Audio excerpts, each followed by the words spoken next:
일정 기간 동안 킴스만 감독 때문에 많은 논란이 일었지만 마침내 한국 국가대표팀과 튀니지 사이의 경기가 진행되었습니다. 문재일 감독과 킴스만 감독이 이끄는 한국 국가대표팀은 서울 상암 월드컵 경기장에서 튀니지와 평가전을 갖고 있었습니다.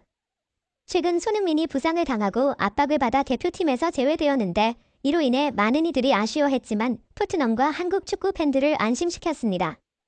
그날 대표팀에 주목할 만한 점 중 하나는 대표팀 주장 손흥민이 출전하지 않았을 때 다음 주장이 누구가 될 것인지 의문이 제기되었고 결국 괴물 베이엔 뮌헨의 김민재 수비수가 이 역할을 맡아 그가 손흥민 이후 주장될 인물을 보여주었습니다.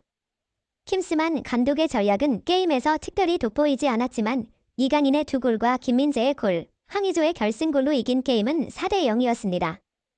이 경기는 앞으로 세계 축구에서 상세히 분석될 것입니다.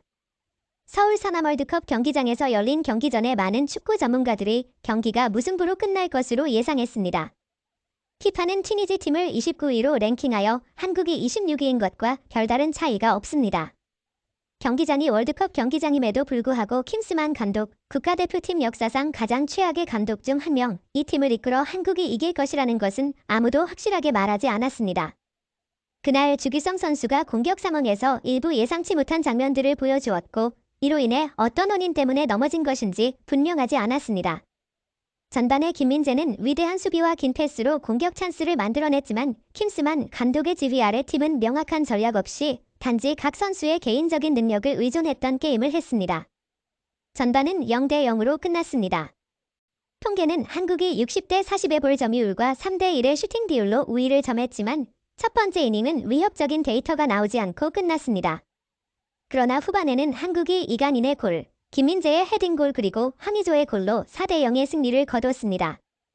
사실 이 경기 전에 많은 이들이 이강인에 대해 걱정했습니다. 이 선수는 팀 동료들과 함께 아시안게임에서 금메달을 획득했지만 이후 이들의 기대에 부응하지 못한 위대한 경기를 보여주지 못했고 아시안게임 도중 그는 골을 얻지 못했습니다. 이강인의 재능을 부정하는 사람은 없지만 파리 생제르맹에서 뛰는 도중에 부상을 당한 뒤 완전히 회복되지 않았을 수 있어 많은 사람들이 걱정했습니다. 그러나 오늘 경기에서 그는 대단한 퍼포먼스로 모든 의혹을 깨뜨렸습니다. 후반 53분에 이강인은 공이 어디로 가는지 모르는 상태에서 반칙을 당했습니다. 그 스스로 26m 떨어진 곳에서 완벽한 프리킥을 했고 골을 넣었지만 그것은 그의 실력을 세계에 공표하는 것이었습니다.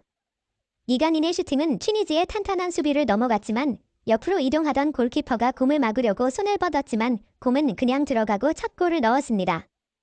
이강인의 다음 골은 예술 작품이었습니다. 볼을 가진 동안 이강인은 끝까지 볼을 계속 가지고 있었습니다. 그런 다음 그는 기본적인 드리블 스킬을 사용해 상대가 크게 접근하면서도 차분하게 그들과의 거리를 만들고 골을 넣었습니다. 튀니지 수비 6명이 이강인을 막기 위해 몰려들었지만 그는 공간을 찾아내고 성공적으로 득점하였습니다. 아시안게임에서는 지나치게 조심스럽게 뛰었던 이강인이지만 이 골은 그가 겪었던 이슈가 임시적이었음을 명확히 보여주고 있으며 많은 팬들이 그가 파리 생제르맹에서 뛸 것을 기대하고 있습니다.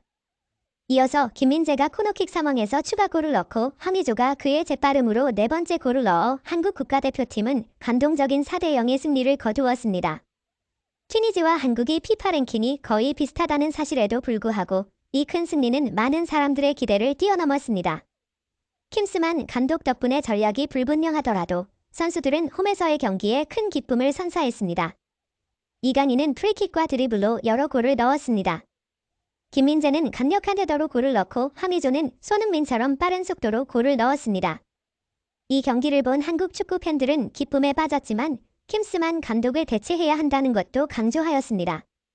내년 1월에 한국은 아시안컵에 참가하고 유럽리그의 모든 선수, 손흥민, 김민재, 이강인을 불러올 예정입니다. 그들이 유럽리그를 포기하고 국가대표팀에 참가하는 경우 킴스만 감독 아래에서 뛰는 것이 좋은 선택이 아닐 수 있습니다. 어떤 경우든 유럽 선수들이 자유롭게 골을 넣는 모습을 보며 커다란 만족감을 느낄 수 있었던 것은 팬들에게서였습니다. 이강인을 사랑스럽게 끌어안았던 손흥민이 이제 나 없이도 그들은 충분히 훌륭하게 해낼 것 같아요 라는 자신의 생각을 공유했다. 재현된 인터뷰 장면. 너무 장난스럽게 들릴 수 있는 말이겠지만 저 없어도 그들이 충분하죠. 자세히 보면 사타구니 부상 때문에 튀니지전에 출전하지 못하고 벤치에서 동료들을 응원하던 축구대표팀의 리더 손흥민, 토트넘 출신, 이런 반짝이는 미소를 지으며 자신의 생각을 말했습니다. 그는 위르겐 클린스만 감독이 지휘하는 축구대표팀이 13일에 서울 월드컵 경기장에서 열린 튀니지와의 평가전 A매치에서 4대0으로 이긴 결과에 대해 이런 말을 남겼다. 오늘 경기에서 주역은 바로 이강인, 파리 생제르맹 출신이었다. 그는 손흥민이 그간 대표팀에서 수행해온 전방 라인에서의 프리롤 역할을 맡았다. 그는 필드 중앙에서 뛰어다니다 상대의 파이브백 수비가 견고해지자 측면으로 이동해 반짝이는 타락박으로 공격의 첫 발걸음을 시작했다. 그 결국에 후반 10분에 그 자신이 만든 프리킥 기회에서 킥을 하여 정교한 왼발 슛으로 골망을 찾아 선제골을 기록했다. 2분 다음에는 문전에서 팽팽한 상황 중에서 공을 따내기 위해 질주하고 절묘한 왼발로 슈하여 두 번째 골을 완성했다. 이후 한국은 코너킥 상황에서 김민재의 헤더가 상대의 자책골로 연결되었고 황의조의 골까지 합하여 크게 웃었다. 손흥민은 후반 44분에 교체로 내려온 이강인을 벤치에서 따뜻하게 끌어안았다. 그는 모든 선수들을 다 꼭 안아주고 싶다. 강인이의 그 골은 A매치에서의 첫 골이지 않았나. 모든 선수들이 첫 골을 넣는 그 순간을 꿈꾸고 있을 건데 오늘 그를 함께 환하게 축하할 수 있어서 너무 좋았다라고 말했다. 그는 또한 앞서서 강인이가 많이 골을 넣어주면 좋겠다는 소망을 표현하였다. 그는 이날 그가 출전하지 않은 것에 대해 감독이 팀의 밸런스를 조절하려는 의도로 판단된다. 사실 경기장 밖에서는 본인 자신이 더욱 초조해지고 긴장이 되더라라면서 강인이가 잘 대처를 해주어서 더욱 고맙다라고 덧붙였다. 그리고는 모든 선수들이 믿을 만큼 잘 해주었다. 너무나 자랑스럽다. 선수들이 팀을 구성하고 잘 준비하는 동안 그들의 노력을 전부 볼 수 있었다. 그래서 그들이 나갔을 때 누구도 나 없어도 충분하리라 믿게 되었다 해라고 덧붙였다. 손흥민은 모든 선수들이 스스로가 경기를 바꿀 수 있다는 생각으로 더욱 열심히 준비하면 좋을 것 같다라며 이날 자신 없이 크게 이긴 것에 대해 그 의미를 두었다. 마지막으로 17일 오후 8시에 수원 월드컵 경기장에서 열리는 베트남과의 이번 월 A매치 두 번째 평가전 출전 여부에 관련해서는 내가 바라는 다른 것은 없는데 경기에는 열망이 많다며 어떻게 될지 지켜볼 수밖에 없다. 만약에 출전할 기회가 된다면 최선을 다하겠다라고 말했다.